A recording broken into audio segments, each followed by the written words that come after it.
Hello, friends. I read it. Let's talk about it. So, I just finished The Masterpiece by Francine Rivers. And when I say this was a probably the top read for me for 2025, it is the top read as of right now. We still have a few more months left in 2025. It's just such a beautifully written book. If you don't know what it's about a successful artist, Roman Velasco, and Grace Moore. Grace is living with her former prospective adoptive parents for her kid. I know that's a lot.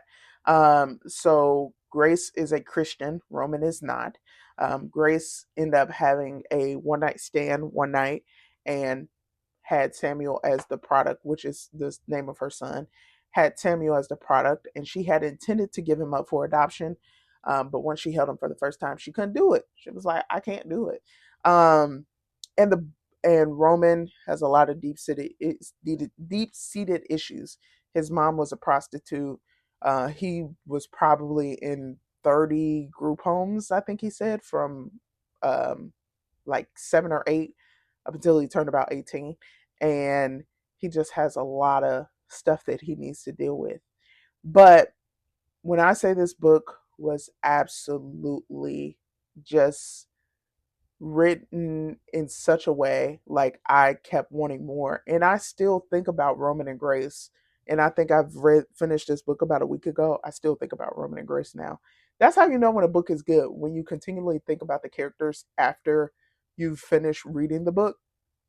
And it's just something so beautiful about how God really intended for our romantic relationships to go, and how, if you allow God to work in you, how He can change you from the inside out, and just how you can change your mannerisms, your mind, your heart, your desires, and the way you view the world and the way you see the world. Um, it was very beautiful. A couple things I loved about it. I loved just how, I guess it was one of the things that I think really stuck out to me is that even though God wants you to be with a person that is a Christian or is God centered, He still wants you to be physically attracted to the person. And I think a lot of people get hung up on that. Like, oh, well, if they're doing this, no, God wants you to have that physical attraction, not it be the end all be all, but I think He wants that as part of your relationship with your significant other. Another thing I thought was really beautiful was it was a part where Roman and Grace go on a road trip and they visit her aunt, whom she was raised by, and they visit the last foster home Roman was at. And going through, like, driving, they drove, and at different moments, Grace wanted to stop and see different things. And I thought about it because she really just saw the beauty in God's creation, because God created heaven and earth. She really saw the beauty in it. And she took little mementos, like she took an acorn, I think she took a rock, and she just kind of wanted to enjoy that. And I don't think we, as enough as a people, enjoy God's creation, enjoy that, like, He literally made the heavens and the earth. The earth was formed without void, it was dark without void. So that was really a beautiful moment as well. Couple things that was getting on my nerves in this book. So, Selah was the wife of the prospective adoptive parents.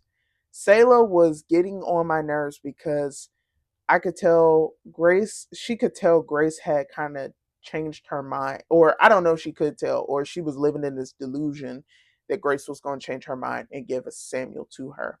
And so towards the end of the book, Grace decides, I want to take Samuel. This is going to be my son. I'm not going to let her interfere. Grace calls the husband and he's like, yeah, we need to have a sit down conversation. Grace goes there to pick up Samuel, and Salah's like, oh my goodness, I knew you would change your mind. And Grace is like, what are you talking about? I'm going to take Samuel. And she had like this obsession with Samuel, and it kind of neglected all her other two kids that she had. And I felt like the end of the book gave so much closure for everybody except them. That's the one thing I do wish she had to put in for this book to drag out, because I'm gonna be honest, the book did drag out. It's like 480 pages total, like with of the book, and then there's like, um, her other works and all that stuff at the end. So I think it was like 512 in total.